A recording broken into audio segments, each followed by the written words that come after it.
This is not financial advice, not legal advice, for entertainment, educational purposes only, and anything I say is my opinion. Please don't make any financial decision based on anything I say in these videos. That being said, hit the like button, subscribe button, all that YouTube algorithm stuff so you get the videos I put them out. See what I'm thinking, see me analyzing that data. But like I tell every day, the day they release us is false. I'm going to give us a false narrative of the market so we can make bad trading decisions. Listen, a lot of people have been asking me for updates on the lawsuit. There hasn't been any real movement in the lawsuit for the last week and a half. I told you guys they had added all these additional new attorneys to fight against me. I told you guys that the courts had ruled that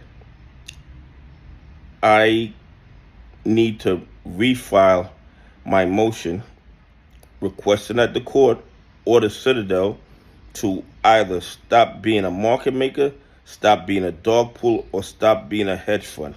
They can't do all three because it is a monopoly and it violates United States antitrust and monopoly laws. Of course, you guys know that FINRA and the DTCC are trying to exit the lawsuit. They're trying to say that they are immune from prosecution, which means they feel, FINRA and DTCC feels that they could just rob retail investors, pension funds, and institutions that follow the law with no consequences. Could you imagine what would happen if the courts hold this to be true? And I've spoken this to some securities attorneys, and they've told me they don't even sue FINRA. They don't even sue DTCC because the courts usually rules in their favor.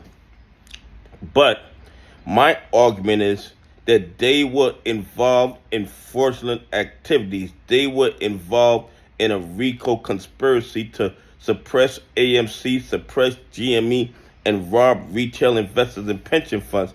And in no just courtroom should you be immune from prosecution from engaging in fraudulent activities.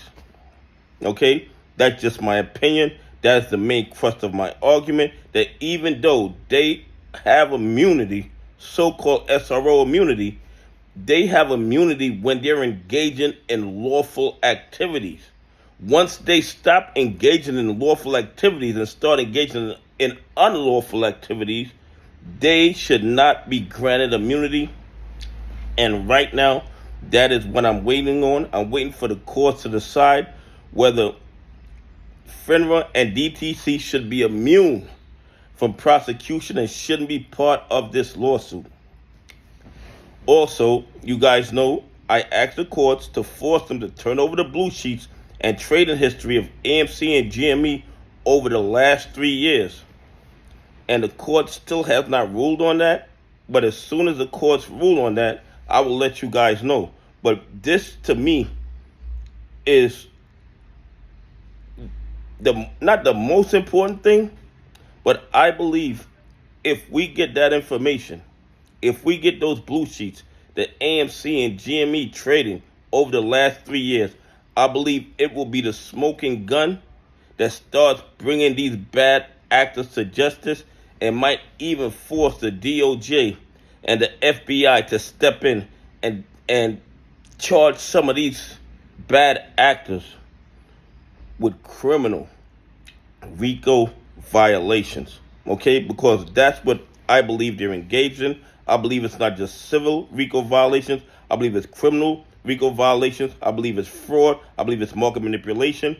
And I believe they've been getting away with it for too long.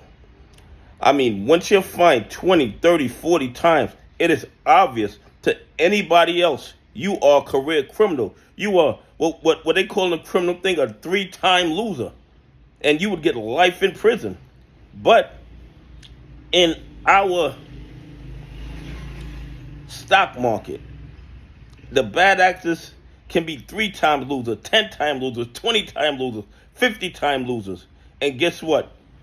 They're allowed to trade and engage in the same activity the following day.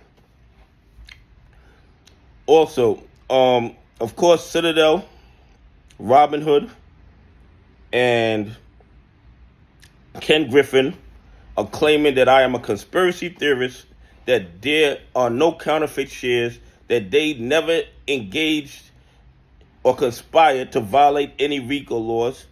But the judge is ruling on those motions, and hopefully we'll get a decision very, very soon. And as soon as I get an update, I will give you guys an update, and then I will let you know how the lawsuit is progressing. Okay, ideally, we want it to get the discovery because we need to depose Gary Gensler. We need to depose Ken Griffin. We need to depose the head of FINRA. We need to depose the head of DTCC to see exactly what they were thinking when they allowed this fraud and malfeasance to go on their watch. Anyway, please leave some comments. Tell me what you think. Do you think that the courts should allow FINRA and DTCC to be immune from prosecution because they claim they're granted unlimited immunity? Anyway, have a great day. God bless, and I appreciate y'all on this journey with me.